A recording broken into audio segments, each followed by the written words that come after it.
Political, entertainment, sports और हर तरह की न्यूज़ के लिए फेस न्यूज़ चैनल सब्सक्राइब करें और इंस्टेंट अपडेट्स के लिए बेल आइकन ज़रूर दबाएं। सबसे बड़ी बीमारी जो हमारे देश की इस टाइम है वो जात पात, जातों के बीच में और सब जात, उसकी वजह से देश पीछे जा रहा है।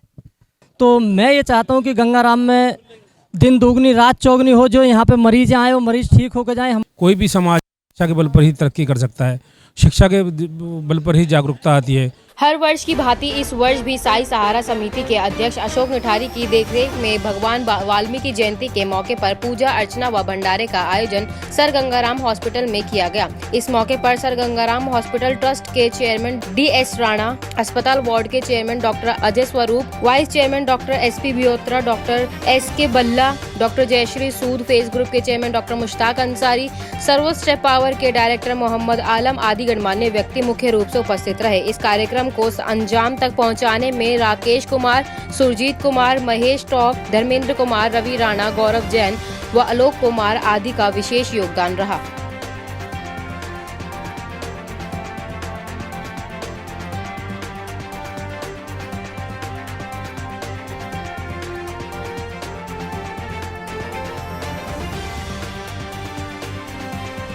सर, जैसे आज वाल्मीकि जयंती है तो सर क्या संदेश देना चाहेंगे आप?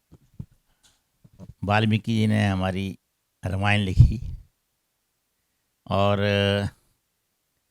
वाल्मीकि जी ने हजारों साल पहले कहा था कि जात पात सिस्टम होना ही चाहिए। सबसे बड़ी बीमारी जो हमारे देश की इस टाइम है वो जात पात, जातों के बीच में और सब जात, उसकी वजह से देश पीछे जा रहा है। तो मैं ही कहूँगा कि जो मॉडर्न जनरेशन है, जो अभी लोग बच्चे पढ़ रहे हैं, उनको मुझे लगता है वो आने वाले समय में जात पात ख़त्म कर देंगे। तो पढ़े लिखे लोग, अनपढ़ लोग अभी भी उसमें विश्वास करते हैं। तो किसी न किसी तरीके से आंदोलन चलाओ कि लोगों के दिमाग चेंज हो जाएं कि जात पात से कोई नहीं, सारे जो इंसान है अच्छा बुरा जो है वो अपने कर्मों के साथ होना चाहिए, जन्म के साथ को मतलब नहीं होना चाहिए कि कहाँ जन्म पैदा हुआ, आप किसके घर पैदा हुए, वो नहीं होना चाहिए। आपके कर्म कैसे हैं उसके मतलब आपको सोसाइटी को समाज को देखना चाहिए कि आप अच्छे हैं बुरे इंसान हैं। तो ताकि लोगों को लगे कि अपनी नहीं कि माँ बाप के किसी घर में पैदा हो गए तो हम बड़े बन गए, अपने काम अच्छे करो तो बड़े। यही मेरा संदेश है।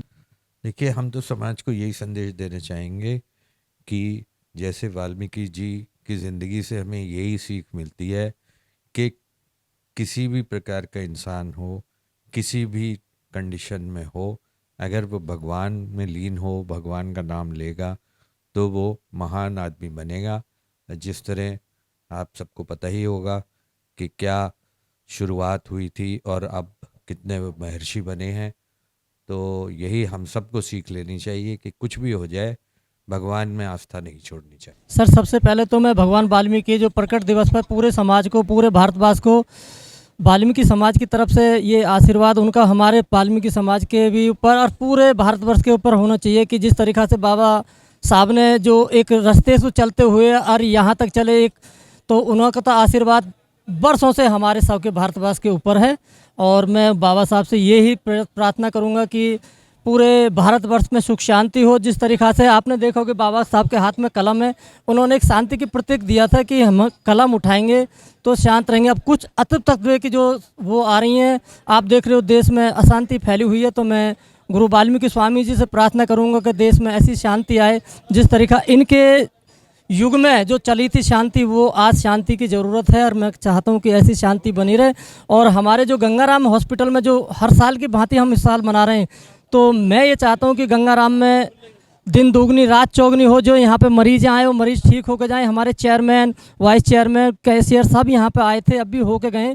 तो उन सबके स्वास्थ्य, भगवान वाल्मीकि उनके स्वास्थ्य की प्रार्थना करता हूँ कि सबका स्वास्थ्य बढ़िया रहे और हर साल की भांति वो हमारे यहाँ पे आए और इस तरीका करते रहें। अभी भंडारे का जो आयोजन किया जा रहा है, वो भंडारे में आप लोग देखेंगे तो यहाँ भगवान वाल्मीकि की कृपा है कि जो इतने लोग यहाँ पे आते हैं और भंडारा ग्रहण करके जाते हैं।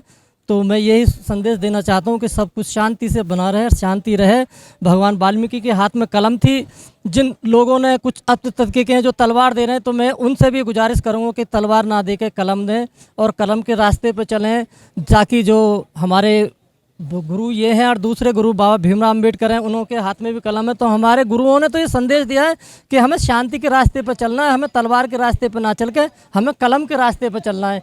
तो मैं आने वाली जो युवा पीढ़ी है उनसे भी ये प्रार्थना करूँगा कि कलम उठाएं और आगे बढ़ें। तो अपने जो अभी बच्चे हैं, उन पीढ़ी जो युवा पीढ़ी उभर के आ रही है, उनको हम कलम ही दे रहे हैं और कलम के माध्यम से आगे बढ़ने की जो प्रेरणा जो युवाओं में जाग रही है, तो कलम के माध्यम से जाग रही है, कलम हमारे गुरुओं के माध्यम से जाग रही है। क्योंकि आज जो युवा है हमारा, वो बाबा साहब के हाथ में जो कलम देख रहा है ना, तो कलम के माध्यम से हम आगे बढ़ने की कोशिश कर रहे हैं और अपने युवा साथियों को भी बढ़ाने की कोशिश कर रहे हैं। हमारे यहाँ पे जो गंगाराम हॉस्पिटल में जो हमारी वाल्मीकि एकता समिति के जितने भी पदाधिकारी हैं, हम सब मिलकर अपने बच्चों को सबको कलम के माध्यम पर चलाना चाहते हैं। संदेश तो वाल्मीकि जयंती पर पूरा देश आज जयंती मना रहा है, और जो शिक्षा की बात कही गई और अनेकता में एकता की बात कही गई, तो उसी संदेश की आज पूरे देश को ज़रूरत है। शिक्षा के बल पर ही कोई भी समाज शिक्षा के बल पर ही तरक्की कर सकता है, शिक्षा के बल पर ही जागरूकता आती है। तो मेन जो आज समाज को ज़रूरत है, पूरे हिंदुस्तान को ज़रूरत है, जो कि शिक्षा कुछ चंद लोगों के बीच में सिमट कर रह गई है, जो उच्च स्तरीय शिक्षा की हम बात कर रहे हैं, जो कि एक पूरी प्लानिंग के तहत कुछ चंद लोगों के हाथ में रह गई है, और उसी के दम पर जो देश भी पूरे कुछ चंद लोगों के हाथ में रह गया। क्योंकि शिक्षा नहीं होगी तो हम आगे नहीं सोच सकते, कुछ आगे किसी अच्छी जिम्मेदार पोस्ट पर नहीं पहुंच सकते। और जब कोई पॉलिसी मेकर में हम नहीं होंगे, पॉलिसी जो योजना है उनके बीच में अगर हम नहीं होंगे, तो हमारे देश की तरक्की सही मायनों में तरक्की नहीं होगी। इस मौके पर मैं यही कहना चाहता हूँ कि समाज के सभी वर्ग के लोगों से कि जो लोग पढ़ रहे हैं, जो चंद लोगों के हाथ में शिक्षा है, वहाँ से निकल कर वो जन जन तक पहुँचनी चाहिए और नीचे तक पहुँचनी चाहिए, ताकि देश का प्रत्येक बच्चा, प्रत्येक व्यक्ति जो है शिक्षित होकर देश के विकास में भागीदार बन सके।